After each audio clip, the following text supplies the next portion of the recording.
Salut à tous les amis parieurs, j'espère que vous avez tous la pêche. On se retrouve pour une nouvelle vidéo d'analyse et de pronostic pour l'UFC 301 qui se passera ce samedi 4 mai. Pantoja versus Erceg. Et on aura aussi en co-main event Martinez versus Aldo. Si vous êtes nouveau sur la chaîne, n'hésitez pas à vous abonner les amis, un petit pouce, un petit like, ça donne de la force, un commentaire si vous pouvez, ça aide pour le référencement. Un grand merci à ceux qui prennent le temps de le faire. Vous pouvez retrouver sur les réseaux sociaux tous les tickets gagnants que je balance de mes pronostics, Facebook, Instagram et Twitter, n'hésitez surtout pas à aller jeter un coup d'œil. Et aussi en rapide les amis, un petit peu de pub pour la chaîne MMA francophone, une chaîne YouTube qui partage les pesées, les face-à-face, les countdowns traduits en français, les conférences de presse traduites en français de tous les UFC. N'hésitez surtout pas à vous abonner à sa chaîne pour lui donner de la force. Merci les frérots. Et aussi également pour ceux qui ne connaissent pas, j'en avais déjà parlé, un site de pronostics, d'analyse et de pronostics. Sur Google, vous tapez mmaprono.com et vous verrez plusieurs analyses et pronostics différentes des UFC à venir également, c'est super intéressant. Et donc c'est parti, analyse et pronostics de l'UFC 301 qui se passera donc samedi 4 mai. On retrouvera 5 combats à la carte principale. Et on retrouve en premier combat de cette UFC 301 sur la carte principale, Paul Craig contre Caio Borralho. Paul Craig, il est écossais, il a 35 ans, 17 victoires pour 7 défaites en carrière. Sur ces 17 victoires, on a 4 finishes par KO ou KO technique, 13 soumissions et aucune décision. Pour ses défaites, il a pris 4 KO, 2 soumissions et une seule décision. Alors Paul Craig, il était avant chez les light heavyweight. Et il a quand même dans son palmarès des victoires par soumission contre Magomed Ankalaev. Il avait battu Mauricio Shogun aussi en fin de carrière. Une victoire par soumission, enfin par KO technique plutôt, contre Jamal Hill. Une victoire par soumission contre Nikita Krylov. Donc chez Light Heavyweight, il avait quand même affronté du beau monde. Ensuite, il a perdu par décision contre Volkan Ozdemir. Et il a pris un KO technique au premier round assez violent contre Johnny Walker. Du coup, l'Écossais, il a décidé de changer de catégorie, de passer dans la catégorie du dessous chez les middleweight. En 2023, il a fait un premier combat, une première victoire en plus contre un Brésilien André Muniz, assez solide. Et il l'a battu par KO technique au deuxième round. Il avait vraiment montré que son gabarit de light heavyweight chez les middleweight pouvait quand même faire du sale. Ensuite, il a rencontré Brendan Allen, l'américain, et là, ça a été compliqué pour Craig. Il n'a vraiment pas existé dans ce combat. Même au sol, là où c'est sa spécialité, Brendan Allen l'a dominé. Il a même fini par donc le soumettre au troisième round. Donc Paul Craig, il reste sur une défaite par soumission. C'était à l'UFC Fight Night 232 au mois de novembre 2023. Et il n'a pas recombattu depuis. Et donc compliqué pour Paul Craig sur sa dernière sortie. Face à lui, on retrouve le Brésilien Caio Borralho. Il a 31 ans et il a 15 victoires pour une seule défaite en carrière. Sur ces 15 victoires, on a 4 finish par KO technique, 4 soumissions et 7 décisions. Sa seule défaite, elle a été par décision. Et ça remonte dans son tout début de carrière. En 2015, au Bradar Fight, c'était au Brésil, enfin rien à voir avec l'UFC aujourd'hui.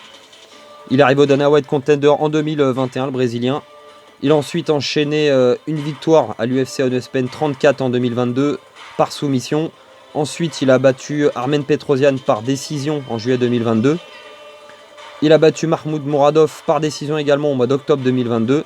Et en 2023, il est sur 2 victoires. Une contre Michel Oleksiejczuk, toujours vraiment compliqué à prononcer son nom de famille, qu'il a soumis au deuxième round au mois d'avril 2023, donc il y a à peu près un an. Et son dernier combat, c'est une victoire par décision contre Abousipian Magomedov à l'UFC Fight Night 231 au mois de novembre 2023. Donc Borralho, il est à l'UFC invaincu pour l'instant. Depuis les Dana White Contender, il a enchaîné 5 belles victoires quand même. Il commence à affronter des noms, pour l'instant c'est pas encore le top 15 de la catégorie, mais il commence à affronter des noms de plus en plus gros. Pour ce qui est de Paul Craig, la boxe n'a jamais été son fort. Il est plus vraiment un spécialiste du sol, hein. C'est un virtuose du sol, du grappling, du jiu-jitsu et des soumissions. Caio Borralho, il aura l'avantage debout, je pense. C'est certain, Paul Craig, il va sûrement chercher à l'emmener au sol, mais j'ai des doutes avec ce qu'il a montré contre Allen. Il est plus tout jeune, Paul Craig, et il est un peu plus lent qu'avant, je trouve, alors que Borralho, lui, il est en pleine forme, il a 31 ans, il a son prime, il est en confiance, invaincu à l'UFC. Je pense qu'il va essayer de vraiment faire fort. Il pourrait finir Craig par KO technique. Que ce soit debout, même au sol. Alors après, le danger pour Borralho, c'est quand même de se faire attraper par Paul Craig, de se faire surprendre si ça part au sol, le combat. Qui reste même dans la garde de Craig en confiance, en essayant de faire un peu de dégâts en grand and pound. Et qui se prennent un triangle, voilà ce qui était arrivé à Ankalaev. Hein. Donc attention quand même à Paul Craig, il peut toujours avoir des fulgurances, mais bon, c'est vrai que contre Brandon Allen, je l'ai trouvé vraiment inexistant dans son dernier combat. Au sol, j'ai trouvé qu'il était dangereux à aucun moment du combat, et bon, Allen est très très fort au sol aussi. C'est vrai que quand on a un spécialiste comme Brandon Allen en face de lui, bon, mais bon, quand même, Paul Craig, voilà, il nous avait habitués à mieux que ça. Et je pense que Caio Borralho, normalement, il devrait remporter ce combat. Il peut y avoir un finish, je vois pas vraiment de décision. C'est possible après que ça aille à la décision, hein, que Borralho garde le contrôle en pied-point ou même sur les phases au sol, ils prennent pas trop de risques. Mais je vois plutôt quand même un finish sur ce combat. Pour ce qui est des cotes, on retrouve le Brésilien favori, gros favori avec une toute petite cote à 1,15 et une énorme cote à 4,75 pour Paul Craig. Alors c'est sûr que si Paul Craig crée la surprise, mais vraiment c'est trop risqué, tenter une cote à 4,75 et espérer que Paul Craig sorte une soumission surprise. Non, c'est vraiment trop risqué. Je conseille donc de choisir le Brésilien Caio Borralho. Alors sa cote à 1,15 hein, pour un pari simple, elle est complètement inutile. Mais il faudra le mettre dans le combiné des 5 combats pour faire grimper la cote totale. Parce que vraiment Paul Craig, beaucoup trop risqué de tenter sa cote. On enchaîne sur le combat suivant.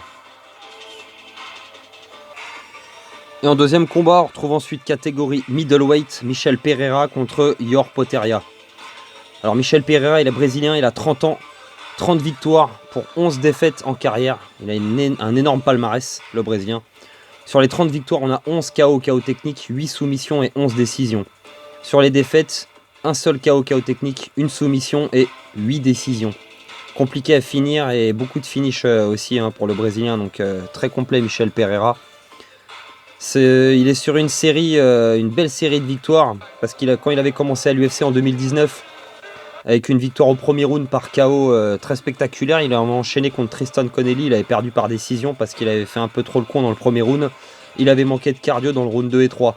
Ensuite, il y a eu la disqualification contre Diego Sanchez en 2020 et depuis, il a enchaîné les victoires. Alors, beaucoup en welterweight, en début, hein, contre Nico Price et André Filo en 2022, Santiago Ponzinibbio. Et ensuite, il est retourné chez les middleweight et il a affronté André Petroski en 2023, qu'il a battu par KO technique au premier round. Et il a affronté le Michel, avec le nom de famille difficile à prononcer, Oleksiejczuk, qu'il a battu par soumission au premier round au mois de mars 2024. Donc il perd pas de temps, hein, Michel Pereira, il a combattu il y a à peine 2 mois, moins de 2 mois à l'UFC 299, mais il a battu Michel par soumission en à peine 1 minute, ce qui explique qu'il est déjà de retour, hein, il a pas eu de dégâts sur le combat. Donc il est déjà de retour le Brésilien, il est face à donc Ior Potieria, son adversaire.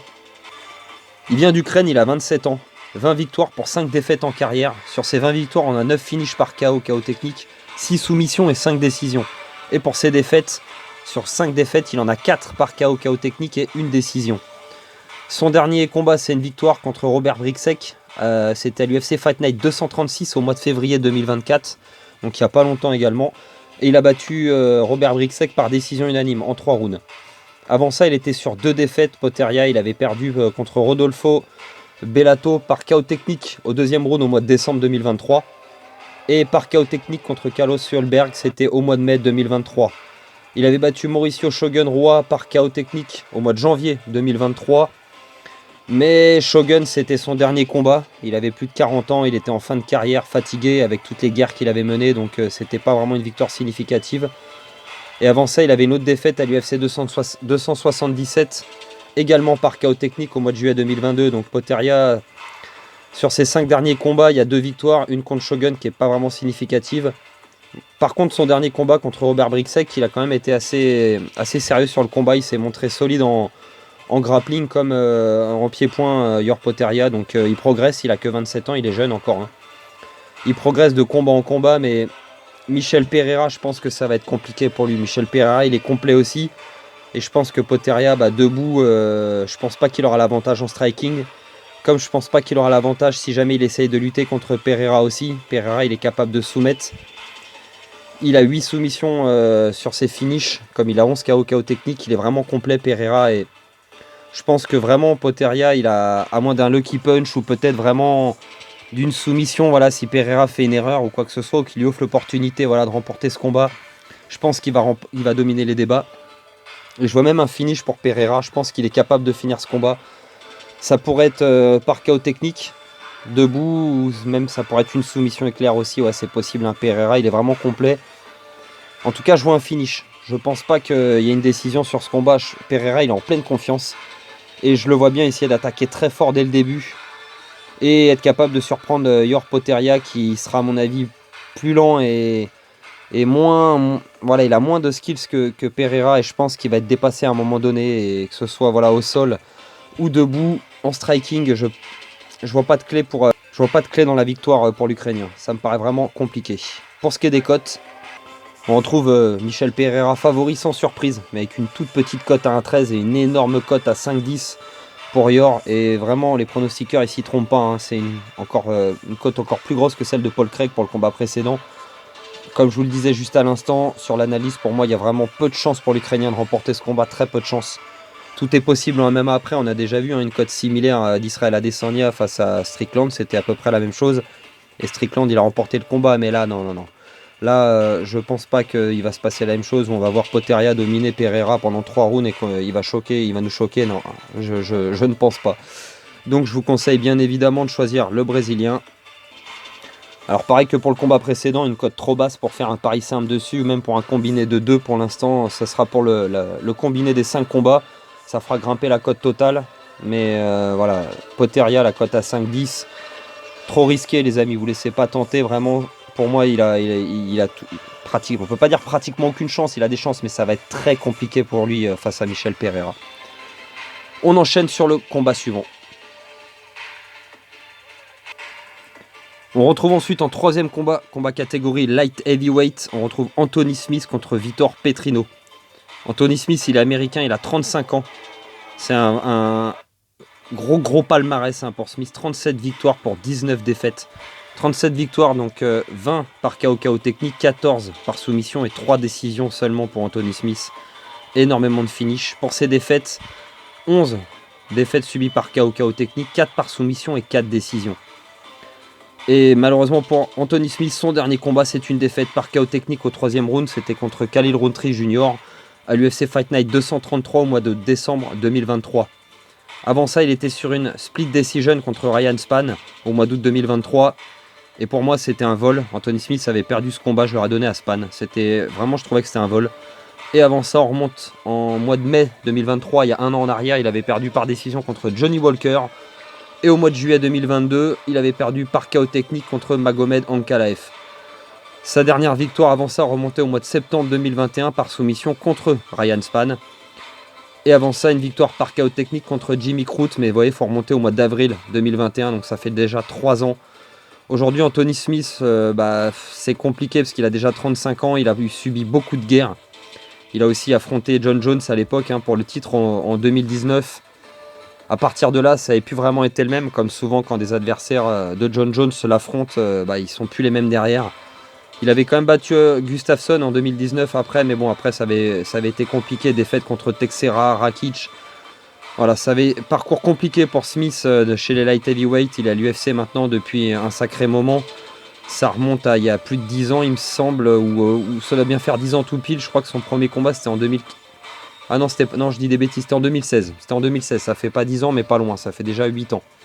Donc c'est un vieux briscard, Anthony Smith, il a affronté quasiment tout le monde. Il vient de l'époque d'avant John Jones, donc d'à peu près en même temps que John Jones. Donc la jeune génération aujourd'hui, ça devient compliqué pour lui, même face à Khalil Rountree Jr., il a pris des gros parpaings dans la tête. Et aujourd'hui, ça devient compliqué, je trouve, pour le vétéran d'affronter la jeune génération. Et ça va être le cas, je pense, dans ce combat, face à lui, le Brésilien, donc Vitor Petrino, il a que 26 ans, il est jeune. 11 victoires pour 0 défaite. Sur ces 11 victoires, 7 KO technique, une soumission et 3 décisions. Son dernier combat, il est récent, c'était au mois de mars 2024 à l'UFC Fight Night 238. Il avait battu Tyson Pedro par décision en 3 rounds et il lui avait un peu roulé dessus. La vérité, ça avait été compliqué pour Tyson Pedro dans ce combat. Donc ça fait à peine 2 mois hein, qu'il a combattu et il est déjà de retour, le Brésilien. Il est jeune, il a faim, il est plein d'énergie. Il avait avant ça battu, c'était Bukauskas par KO, c'était au mois de novembre 2023. Il avait battu Marcin Prachnio par soumission au mois de juillet 2023. Et il avait battu Anton Turclak, c'était par décision unanime au mois de mars 2023. Donc il enchaînait beaucoup de combats Petrino en 2023. Depuis qu'il a gagné par KO Dana White Contender en septembre 2022. Donc pour l'instant il est invaincu en carrière, invaincu à l'UFC, tout court, invaincu en carrière tout court, le Brésilien. Il est jeune, il est en confiance, alors il manque encore d'expérience, il n'a que 11 combats en MMA et affronter un vétéran comme Anthony Smith qui a plus de 50 combats à son actif, qui a presque quasiment 60 combats de MMA à son actif, ça va faire du bien pour lui, pour le faire grimper au classement mondial et voilà, pour se faire connaître, pour faire connaître son nom. Il y a peu de chance de voir Smith revenir avec la victoire, vraiment peu de chance. Après, comme les 2 combats d'avant, tout est possible, mais vous allez voir, on va regarder les cotes. On retrouve Vitor Petrino favori, énorme favori, avec une cote à 1,19 et une énorme cote à 4,25 pour Anthony Smith. Comme les 2 combats précédents, il y a énormément d'écart entre les cotes, donc gros favori Petrino. Il y a vraiment peu de chances que Smith remporte ce combat, donc la cote à 4,25, même si elle est tentante. Sincèrement, faut pas prendre de risques les amis, moi je vous conseille de choisir le Brésilien.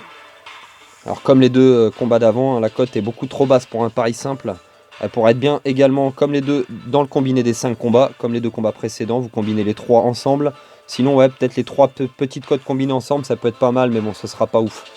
Donc ce sera vraiment pour le combiné des 5 combats les amis. On enchaîne sur le co-main event, c'est parti.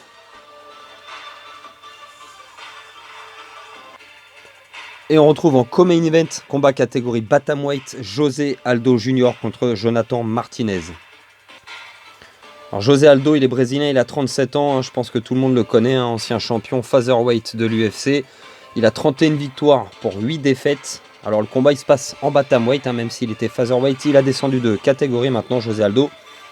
Sur ses 31 victoires, on a 17 finishes par KO technique. Et une seule victoire par soumission pour José Aldo. Lui, c'était pas un finisseur par soumission. Et 13 décisions. Sur ses défaites, 8 KO technique, une soumission et 3 décisions. Pour ce qui est de son dernier combat, c'était au mois d'août 2022. Sa défaite par décision contre Merab Dvalishvili. Avant ça, il était quand même sur 3 victoires, José Aldo. Il avait battu 3 gros noms en plus, mais c'était en 2021 et 2020. Il avait battu quand même Rob Font, Pedro Munoz et Marlon Vera. C'est quand même pas rien. Avant ça, il était sur 2 défaites en 2020 et 2019. 3 défaites même, contre Petr Yan, Marlon Moraes et Alexander Volkanovski. De toute façon, José Aldo, il a affronté tout le monde. Il est à l'UFC depuis que le WFC, le WEC, avait été intégré en 2011. Donc, il a affronté toutes les générations. Aujourd'hui, normalement, il est à la retraite. Il revient vraiment pour finir ce dernier combat sur son contrat. Et sûrement pour pouvoir du coup combattre en boxe anglaise. Parce qu'il lui reste un combat avec l'UFC. Et à partir du moment où il aura fait ce combat, il sera libéré et il sera agent libre. Donc José Aldo, il fait son retour. Et face à lui, il est face à Jonathan Martinez, qui a 30 ans et qui est pour 19 victoires sur seulement 4 défaites. 19 victoires, il a 9 victoires par finish, KO technique, 2 soumissions et 8 décisions. Pour ses défaites, une défaite par KO technique, 2 décisions. Et une autre, alors je sais pas ce que c'était exactement, il n'y a pas de soumission, pas de KO, pas de décision, il y a écrit autre, ça devait être disqualification. Alors depuis sur ses derniers combats, il est sur une grosse série de victoires, sa dernière défaite elle remonte quand même à 2021 pour Martinez, où il avait pris un KO contre Dave Grant. Depuis il a enchaîné donc 5-6 victoires d'affilée, surtout contre des gros noms, contre Cub Swanson en 2022 qu'il a battu par KO technique avec des gros low kicks aux jambes. Il l'avait forcé à l'abandon. Il a battu son avant-dernier combat, grosse victoire contre Saïd Nurmagomedov, qu'il a battu par décision. Et son dernier combat, c'est à l'UFC Fight Night 230 au mois d'octobre 2023, où il a battu Adrian Yanez par KO technique, pareil avec d'énormes low kicks qui lui a détruit la jambe. Yanez, il s'est retrouvé sur le dos, il pouvait plus continuer, il pouvait plus se relever. Et Jonathan Martinez, il est vraiment très dangereux avec ses low kicks. Je trouve que depuis sa dernière défaite, en plus, il a nettement progressé, il a beaucoup corrigé ses défauts. Et il a fait progresser ses qualités, ses skills. Il est en nette progression, vraiment, je trouve, sur ses compétences, Martinez. José Aldo, donc comme je le disais, il revient hein, pour clôturer ce contrat. Alors Aldo, il va être bien préparé, ça c'est certain, il a toujours été professionnel. Il va venir, ça j'en suis certain, fort de toute son expérience hein, pour faire face au striking extrêmement dangereux de Martinez. Ouais, excusez-moi, j'ai perdu la couleur. Et je pense que le rythme imposé par Jonathan, il va être difficile pour José Aldo, qui après 2 ans d'absence hein, et 37 ans surtout, je pense qu'il va avoir de plus en plus de mal au fil des minutes que les rounds vont défiler. Martinez, il a des kicks donc, qui font très très mal. Il a déjà forcé hein, ses adversaires à abandonner, hein, que ce soit Cub Swanson, comme je le disais juste avant, en leur laminant les tibias pendant tout le combat. Il a aussi des très bons middle kicks. Hein. Il a aussi des coups de genoux. Alors, très, très bon timing sur les coups de genoux en contre. Je trouve que son timing là-dessus, il est impeccable. Et je suis vraiment pas certain qu'Aldo il puisse remporter ce combat. Ça me paraît difficile un retour pour lui face à Jonathan Martinez. Alors après, hein, José Aldo, voilà, c'est un grand champion. Il a toujours de très bons restes, c'est certain. Mais si Martinez, il est, comme à son habitude, appliqué et qu'il reste vraiment concentré sur son game plan, je pense qu'il devrait remporter ce combat par décision. Je vois peu de chances pour la victoire de José Aldo. Alors, il pourrait surprendre, comme je le dis, c'est un très grand champion, José Aldo, c'est évident, mais voilà, 2 ans d'absence. Jonathan Martinez, il est sur une grosse série de victoires. Il est en confiance. Voilà, s'il est appliqué, je pense qu'il y a peu de chance. Il y a vraiment peu de chance que José Aldo il trouve une clé pour la victoire. Pour ce qui est des cotes, on retrouve Martinez favori avec une cote à 1,56 et une cote à 2,28 pour José Aldo. Ils ont quand même respecté l'ancien champion. Il n'y a pas énormément de cotes d'écart entre les deux. C'est vrai que Martinez, il a déjà été fini. Hein, son KO qu'il avait pris contre Grant, ça remonte à 2021. Il s'était pris un KO sur un contre.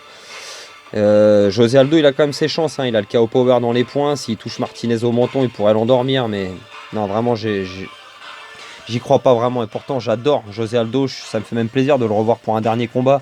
J'espère juste qu'il va pas prendre de blessure, qu'il va pas se subir une grosse blessure sur un combat comme ça face à un jeune combattant en pleine bourre comme Martinez.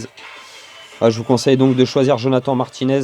Mais pour être sincère, au début, quand il y a eu l'UFC annoncé et le retour de José Aldo, même que je savais que c'était contre Martinez, j'avais envie de choisir José Aldo.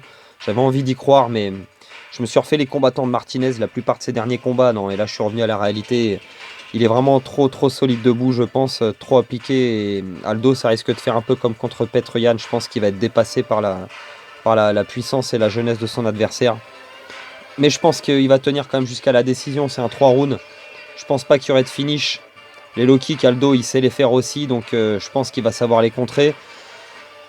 Je pense qu'il y aura une décision. Je vois une défaite par décision pour le Brésilien. Donc je vous conseille de choisir Jonathan Martinez, les amis. Sa cote à 1,56. Elle va faire gonfler la cote totale du combiné de 5. Et la cote à 2,28 de Aldo, elle est sympa. Mais non, trop risqué. Trop risqué de choisir le Brésilien. On enchaîne sur le main event et dernier combat. C'est parti. Et enfin, on retrouve un main event de l'UFC 301, combat pour la ceinture flyweight. On retrouve le champion Alexandre Pantoja face à Steve Erceg. Alors le champion, il est brésilien, il a 34 ans. Alexandre, il a 27 victoires pour 5 défaites en carrière. Sur ces 27 victoires, on a 8 finishes par KO technique, 10 soumissions et 9 décisions. Sur ces 5 défaites, c'est 5 défaites par décision. Il n'a jamais été terminé, le Brésilien. Sur ses derniers combats, c'est sa défense de titre contre Brandon Royval à l'UFC 296 au mois de décembre 2023. Avant ça, il était devenu champion en battant Brandon Moreno à l'UFC 290 au mois de juillet 2023. Avant ça, il avait battu Alex Perez, qu'on a retrouvé sur le dernier événement, qu'il avait battu par soumission au premier round en moins de 2 minutes. C'était au mois de juillet 2022. Avant ça, il avait une autre victoire contre Brandon Royval par soumission au deuxième round au mois d'août 2021. Avant ça, une victoire contre Manel Kape par décision au mois de février 2021. Alexandre Pantoja, il a affronté vraiment tout le gratin de la catégorie flyweight.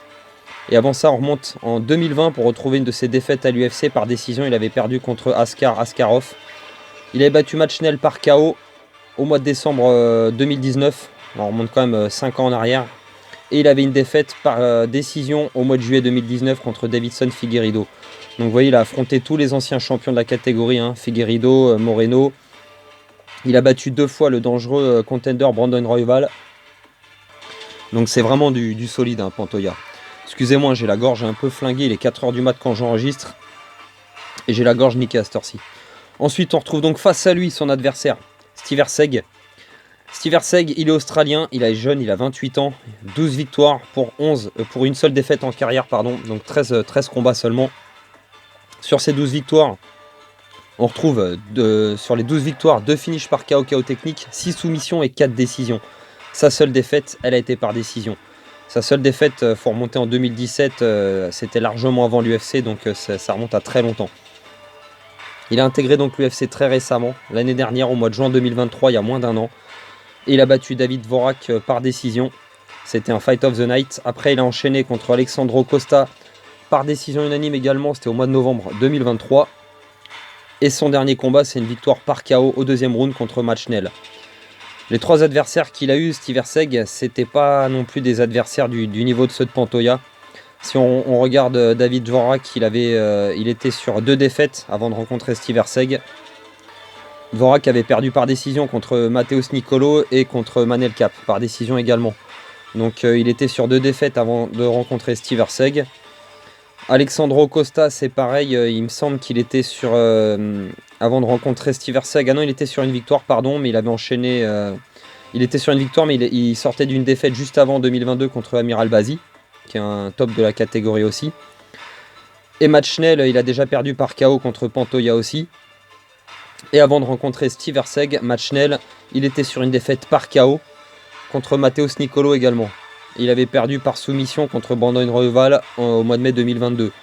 Donc je trouve que les adversaires de Erceg, on est loin du niveau de ceux que Pantoja a rencontrés. Alors il est sur 3 victoires Erceg, bien sûr, on ne peut pas lui enlever ça, hein, il fallait quand même les battre. Il est sur 3 victoires avec 2 Fight of the Night et une victoire par KO sur son dernier combat contre Matt Schnell. En fait, Erceg, il se retrouve à combat pour le titre parce que la catégorie flyweight, Pantoja, il a déjà affronté tout le top 5. On tourne un peu en rond, il a rencontré pratiquement que les mêmes adversaires. Donc Erceg, il se retrouve là par un concours de circonstances. Aussi parce que Mokaev, il n'avait pas fait une super prestation dans son dernier combat. Donc après seulement 3 combats et 3 victoires à l'UFC, je ne suis pas certain que Steve il ait les compétences pour faire face à Pantoja. Alors il est solide, hein, indéniablement, ça on peut pas le nier, c'est sûr. Mais Alex, il a affronté tout le top 5, c'est un combattant vraiment complet, qui est capable de soumettre, de mettre KO, de dominer pendant 5 rounds avec son incroyable cardio. Et je suis pas certain qu'Erceg soit prêt à ça. Il pourrait surprendre, bien évidemment, hein, tout est possible dans le MMA, mais je vois plutôt Pantoja le dominer. Ça pourrait être une domination sur 5 rounds, parce que ça va être 5 rounds aussi, évidemment. Et je pense que Pantoja pourrait remporter ce combat par décision en dominant Erceg sur l'ensemble du combat. Il y a aussi l'inconnu, on n'a jamais vu Erceg pour l'instant, hein, sur un 5 rounds à l'UFC.